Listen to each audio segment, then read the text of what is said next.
One of the most amazing things about what I get to do for a living, besides coaching and leading workshops, is interviewing fascinating people. And before they come on the podcast, I get to spend hours and hours learning about them.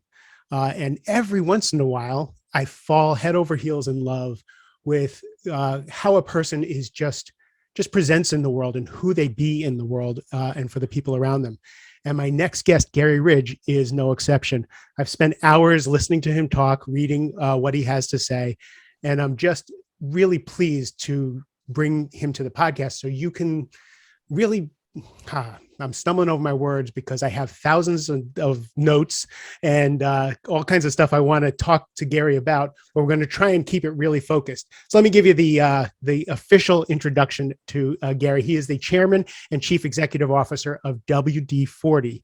Remember, now, in order to run your life, you need two things in the world. You need duct tape and you need WD-40. Without those two things, we cannot survive as a species. He's a native from Australia, so he talks just like my navigation system in my car.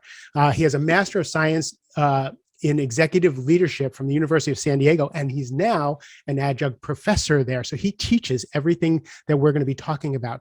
He's co-authored a book with Ken Blanchard, Helping People Win at Work, a business philosophy called Don't Mark My Paper, Help Me Get an A, and Tribe Culture in how he shaped WD-40. He's also a certified Marshall Goldsmith coach. So he's helping other CEOs learn his gold. Garry, thank you for being here. G'day, Mark. Can I really give you my official how I introduce myself? Absolutely. Hi, I'm Garry Ridge, the consciously incompetent, probably wrong and roughly right chairman and CEO of WD-40 Company, and it's just great to be here. So why is that so important for you to share with people?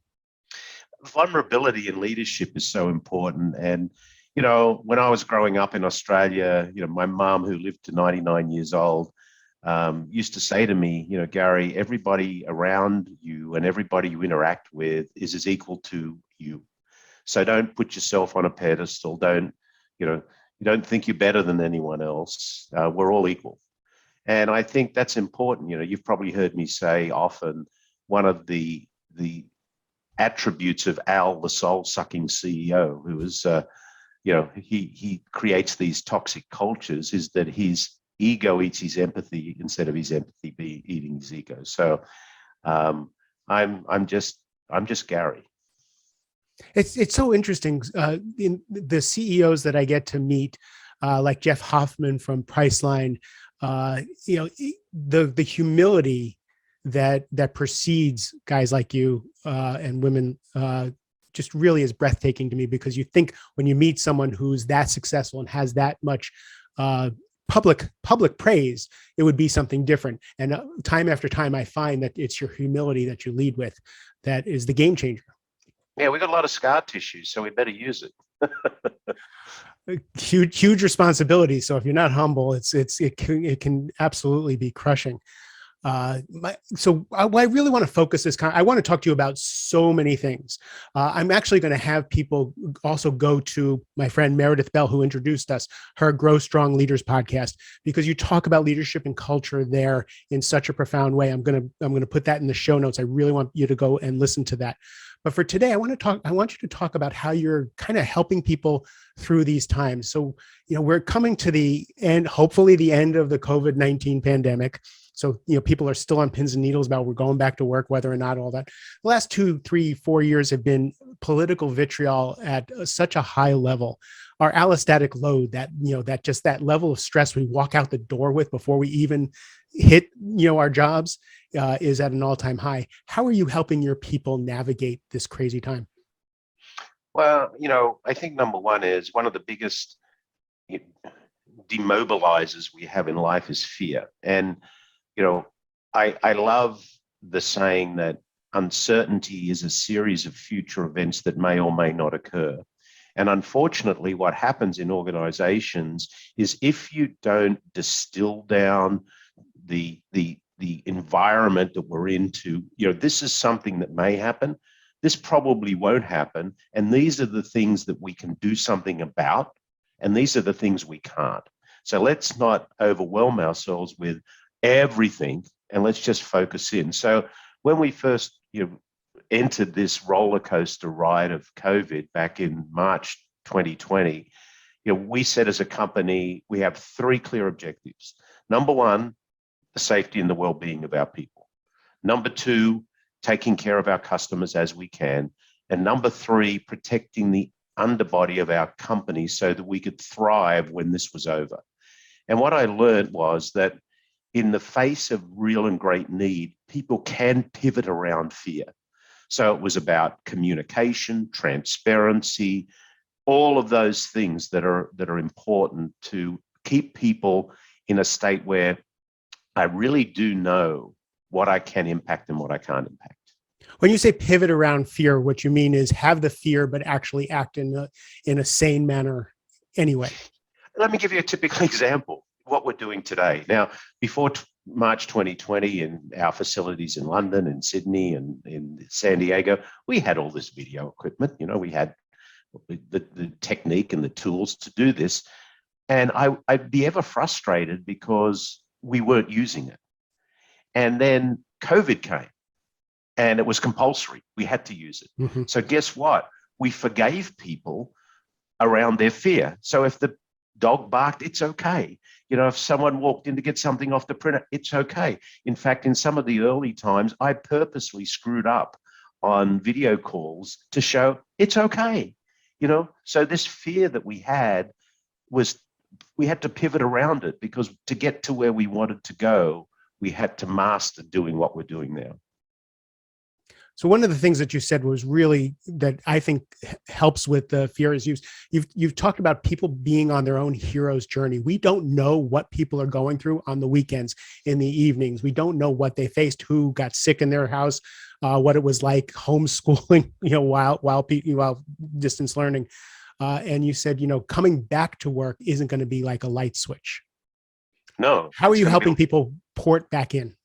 Yeah, it's not like a light switch. It's going to be like a dimmer switch. We're going to turn it up and we're going to see how bright it is. And if it's too bright, we're going to have to turn it back down again, and we have to turn it up. So again, it's transparency. What do we expect? We've said about our facilities, we're going to make the place where you come back to work, if you choose to, as safe or safer than any other place that you would like to visit. Now, when we started talking about working from home and hybrid and all of these new things that suddenly we talked about, what became clear to us, it wasn't about working from home. It's about working from where. Because as an organization, we've worked from a lot of wheres already. So we said, use our values in the company to decide if you need to work in the office, if you need to work sitting on a beach, if you need to work on an airplane, if you need to work in a hotel room in some place around the world. And by giving you that permission, it'll take away the stress of, do I have to go in and do I not have to go in? Now, that's working out pretty well for us. However, we have times like when the second Omicron surge came in, we turned up the dimmer switch a little bit on the side of, maybe only come in if you really have to. Let's not make it so you're afraid of the environment that you're going to go into. Yeah, a lot of my clients had people coming back, and then all of a sudden they had to go remote again, or their kids are no longer in school, and it's just been up and down and in and out. So how do you help your leadership deal with the lack of feeling of control having everybody remote? Because that's one of the things I see is there's an anxiety of really not not knowing what's going on with their people. I don't think we have that anxiety, because if you've got clearly defined, we talk about, we're not here to mark your paper, we're here to help you get an A. So what does an A look like? So, if you clearly define what the expectations are and you're brave enough to have the conversations around those things, culture in an organization, I have an algorithm. Culture equals values plus behavior times consistency. Mm-hmm. So as a leader, number one is in an organization, you have to have a clearly defined set of values that people understand. And those values are there to not only protect people, but set them free. So we say in the organization, you can just about make any decision on your own, as long as you use our values as your filter. The next one is behavior. Leaders have to love their people enough, and as a leader, be brave enough. And what do I mean by that? They have to love them enough to recognize them for doing great work. They have to love them enough to, praise them when they need to, but they have to be brave enough to also redirect them when they need to be redirected. And they need to do that in a caring way, not having the old, ego come in and say it's all about me, but it's empathy. Empathy's got to come into play. Hey, we, Mark, agreed this, or we are going to do that, and let's keep connected around that and to ensure that we're doing it. So, and then you've got to do it consistently. A lot of people think that culture in an organization is about taking, some fairy dust and sprinkling it over the organization. It's not. It's not that at all. So, I'm also going to put a link to your employment page at WD-40, because that is a treasure trove of culture gold. And I want to go work at WD-40. Like, it's just like, I want to be a part of this. So what do you say to leaders who say, I don't have time for that. I don't have time to care about people's feelings. I don't have time. We have a bottom line to take care of. We have things we have to deal with. We have crises. Why do I have to hold people's hands? Honestly, what do I say to them? Honestly, make time, because our success is based on two things: the will of the people and a strategy that we want to execute. And if you have low will of the people, so some of the latest research that was done on employee engagement, Hubert Joly in his book The Heart of Leadership shared that research, and they A.D.P. researched 1,900 companies around the world, and the employee engagement number was 16%, which means 84% of people were coming to work and they were sitting and quitting.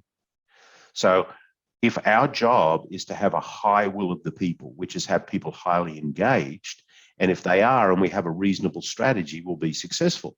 So your number one responsibility as the leader is to do what you need to do to build the will of the people.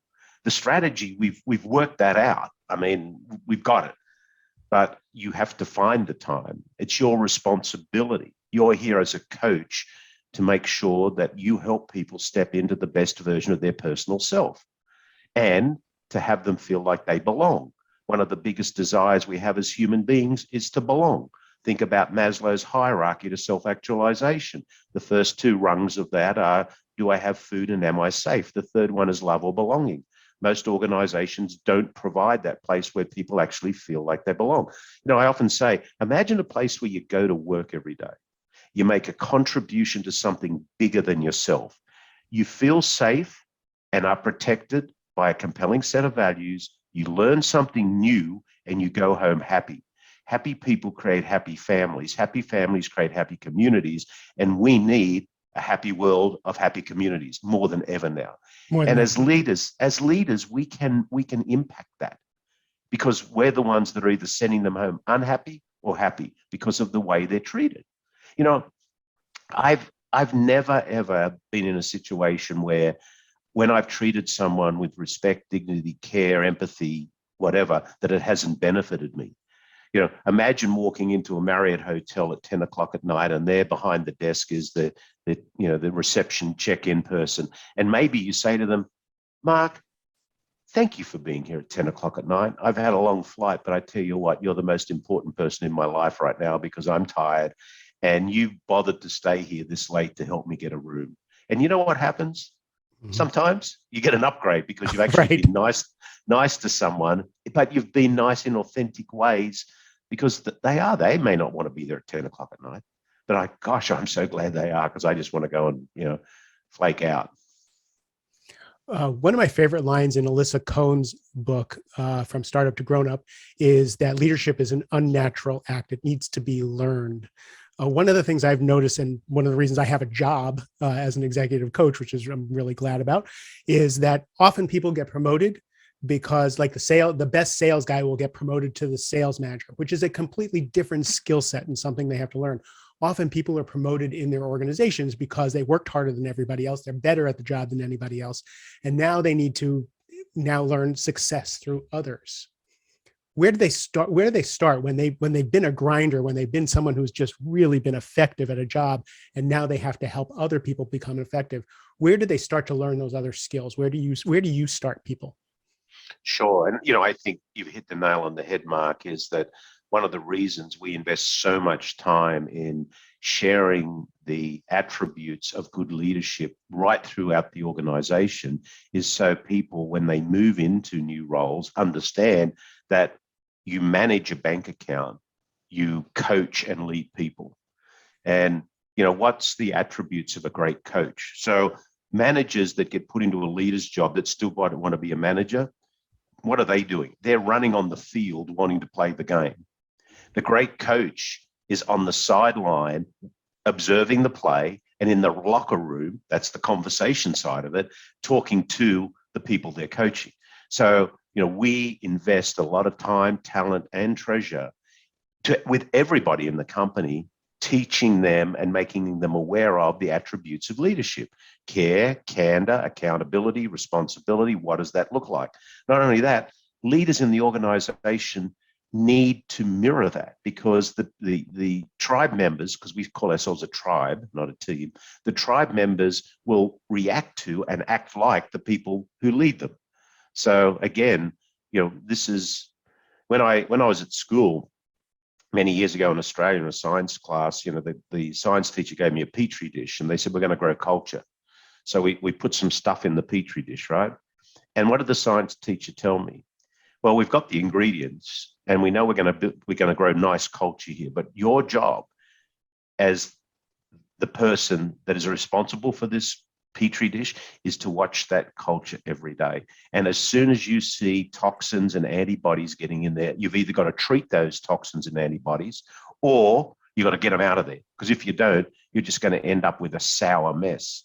And that's really what leadership's about. It's about what are the ingredients you use to coach people, and then how are you doing that? And are you doing it consistently? Wow. So you said something earlier that this is sticking with me. You said that your people feel protected by the values of the organization. Did I hear that correctly? Yes. What do They you, feel so protected and set free. how are people protected by the values of an organization?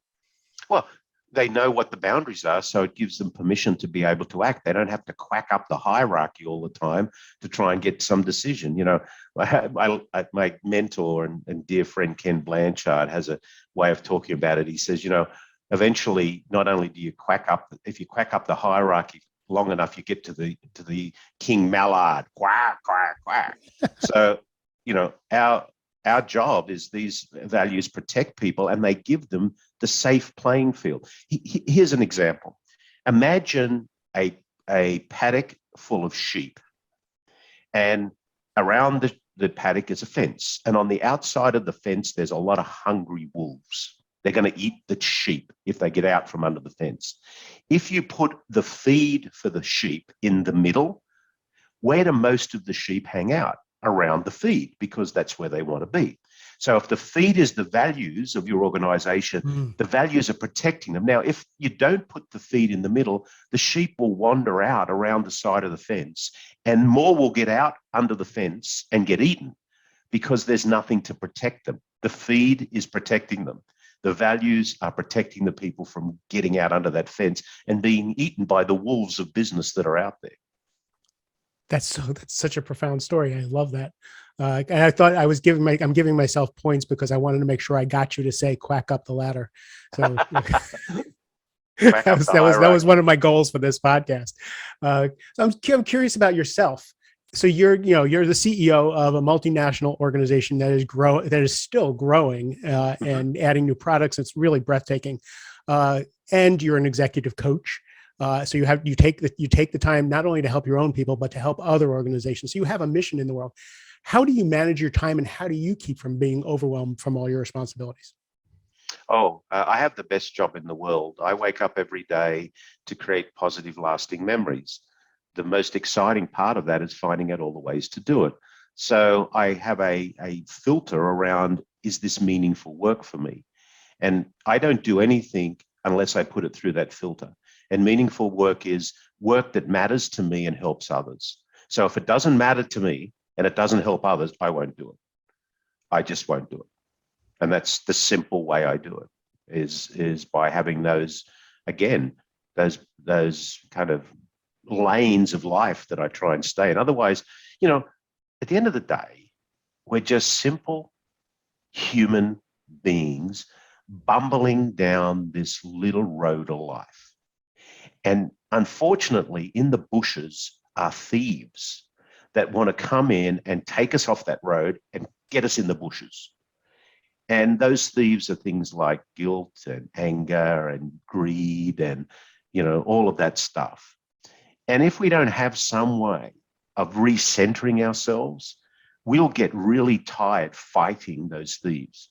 On my computer screen here, I have a little sticky note in front of me. Actually, you see, I don't know if this is video or not, but you see, I have a lot of sticky notes over here because I'm consciously incompetent, as I told you, and I need to remind myself of a lot. But the one I have in front of me, which I love, and I got this from my friend Marshall Goldsmith, who you probably know of the group that he's in, because that's because Lisa's in that, and one of your future guests, my good buddy, Aussie buddy, Michael Bungay Stainer's in that as well.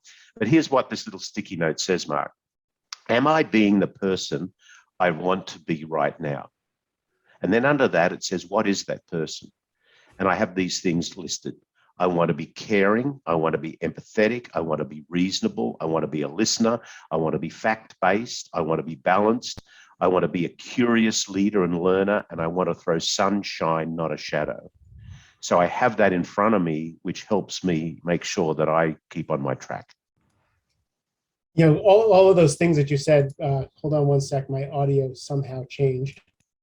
Forgive me. All of those things that you just said are being goals, not doing goals. Mm-hmm.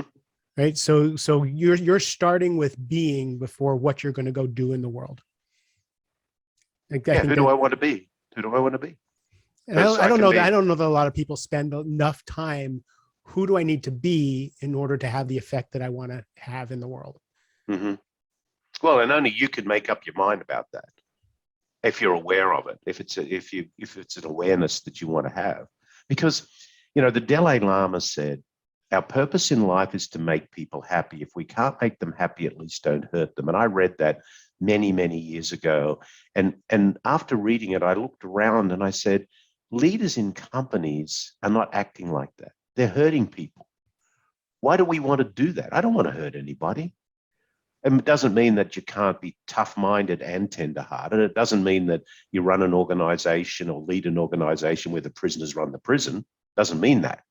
It means that you're caring, you're candid, you hold people accountable, and you expect them to be responsible. You treat them with respect and dignity, and you create a place where they belong, and you show them the love that you would show.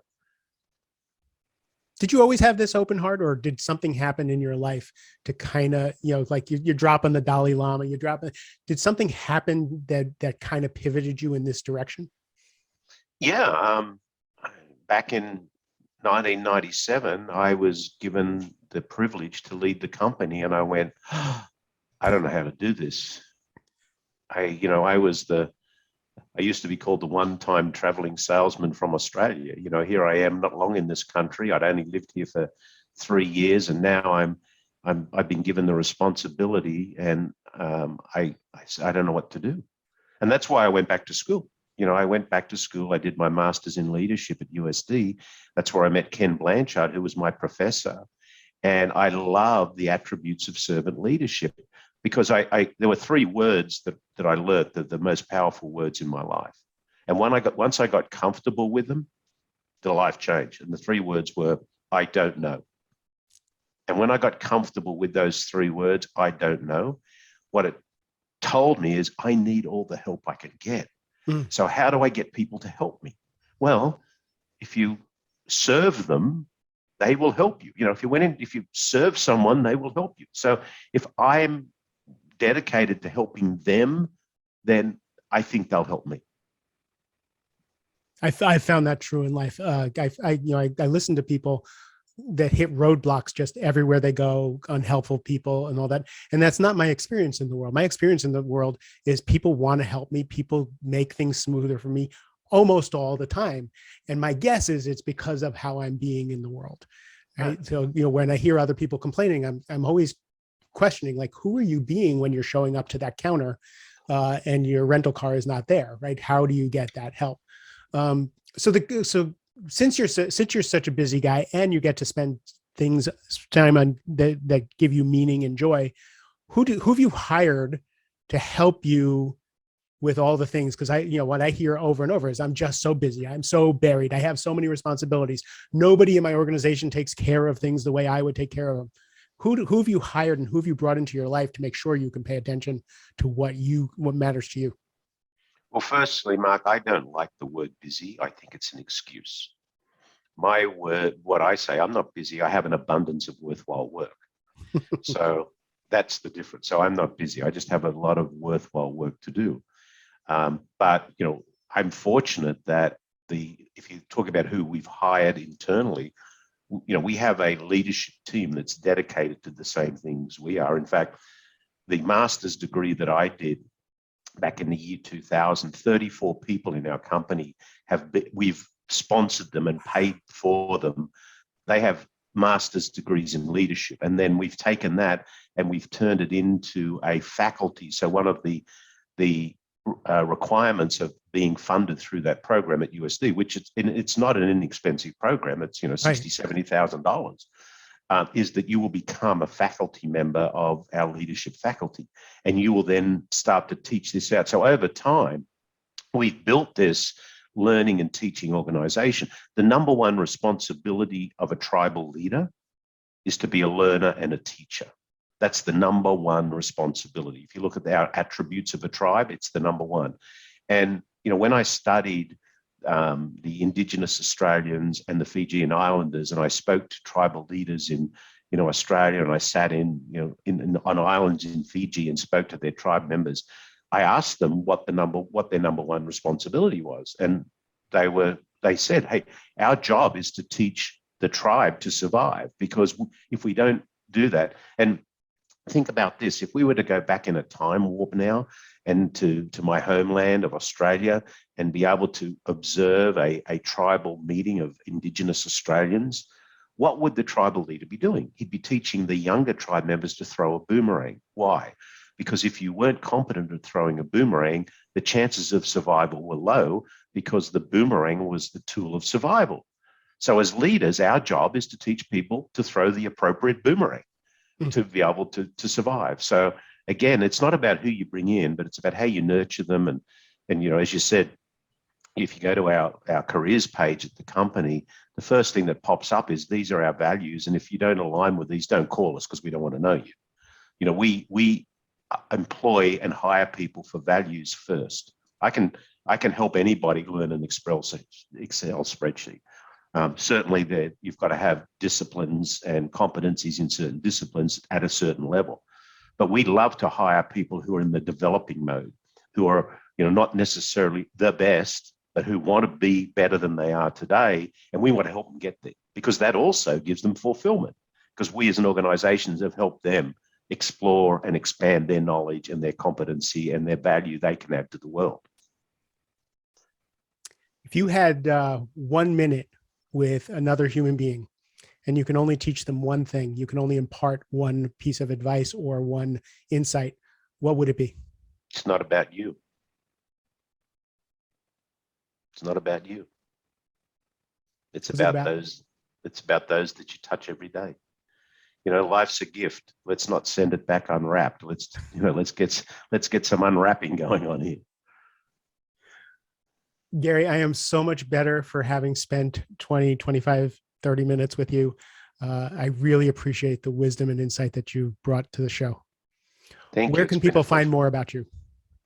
LinkedIn. I'm on LinkedIn. You can find me there. Search me, Garry Ridge. I have a website, www.thelearningmoment.net. I post some blogs up there. I have a books recommendations page. So those are probably the two best places. Great. And we're going to put that in the show notes, as well as, again, my friend Meredith Bell's Grow Strong Leaders podcast, because I thought that conversation was breathtaking in its focus on leadership. This was so wonderful. I appreciate you taking the time. My pleasure. Keep changing the world. We can. in a good way. Everybody else, thank you so much for following me over to this new podcast. I hope you enjoyed this conversation. Like the podcast, rate it because it's new. We need all that stuff all over again. I love you a ton. Thank you. Have a great rest of the day.